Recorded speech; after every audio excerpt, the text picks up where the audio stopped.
Frédéric Lobé, bonjour. Bonjour Jean-Philippe Denis.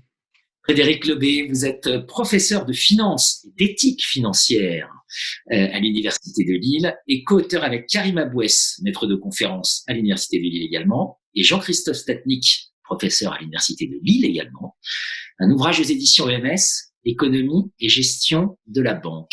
Un ouvrage un peu particulier. Frédéric Lobé, pourquoi avoir voulu produire un ouvrage sur l'économie et la gestion de la banque? Alors cet ouvrage en fait a deux spécificités que je pense on ne trouve pas ailleurs et qui nous importait, c'était tout simplement de mettre en avant ces deux spécificités. La première tient à la jonction entre l'économie et la gestion. Les banques ne sont pas des entreprises comme les autres. Elles ont des spécificités qui les fondent, notamment dans leur rapport au marché financier, puisque les marchés financiers remplissent peu ou prou les mêmes fonctions que les banques. Donc, il s'agit d'identifier ce qui leur est spécifique.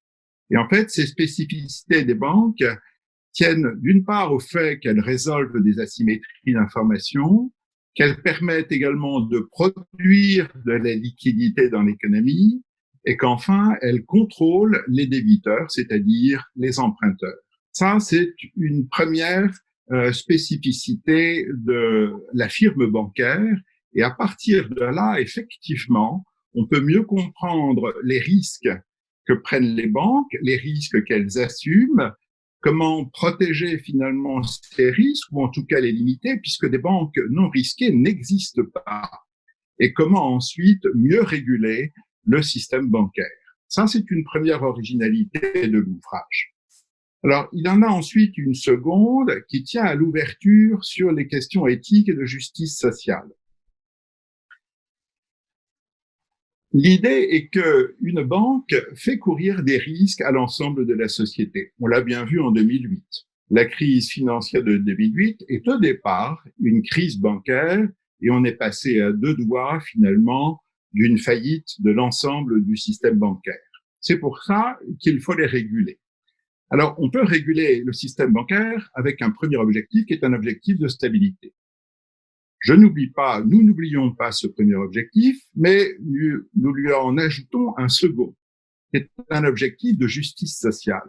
Et donc, ceci ouvre sur toutes les théories de la justice.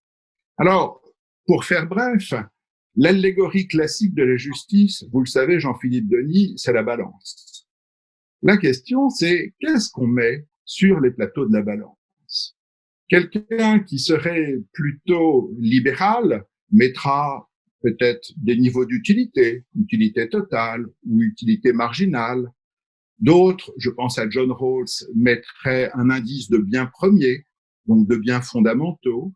Et puis, il y a une troisième perspective qui est possible, qui est celle qui est ouverte par un économiste et philosophe, toujours vivant, lauréat du prix Nobel d'économie, qui est Amartya Sen, qui a reçu le prix Nobel d'économie en 1998 pour ses travaux sur la justice sociale. Et notre idée est tout simplement de penser un système bancaire qui soit plus juste selon les critères d'Amartya Sen. Alors, qu'est-ce que met Amartya Sen sur les plateaux de la balance? Eh bien, il met les libertés réelles auxquelles qui sont accordées, aux agents économiques. Qu'est-ce que c'est que les libertés réelles? Ce sont les libertés négatives au sens de ne pas être empêché d'eux, mais ce sont aussi les libertés positives au sens de être en capacité d'eux.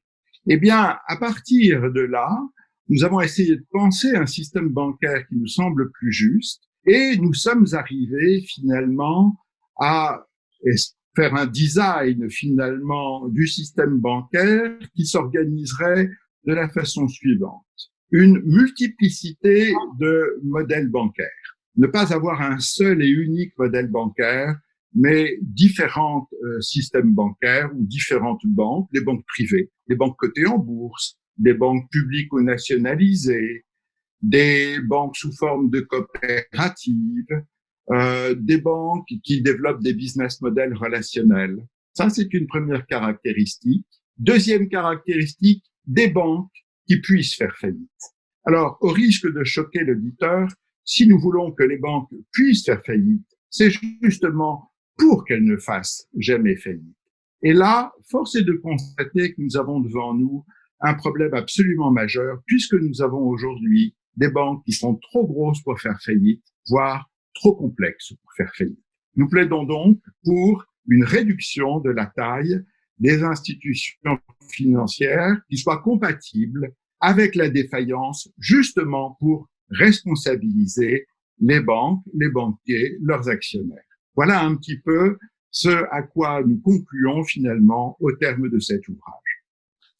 Économie et gestion de la banque, Karim Abouès, Frédéric Lobé. J'ai oublié de le dire, vous avez été président de l'Association française de finance. Et oui, c'était déjà il y a une bonne dizaine d'années. Et Jean-Christophe Spatnik. Merci Frédéric. Merci Jean-Philippe Denis.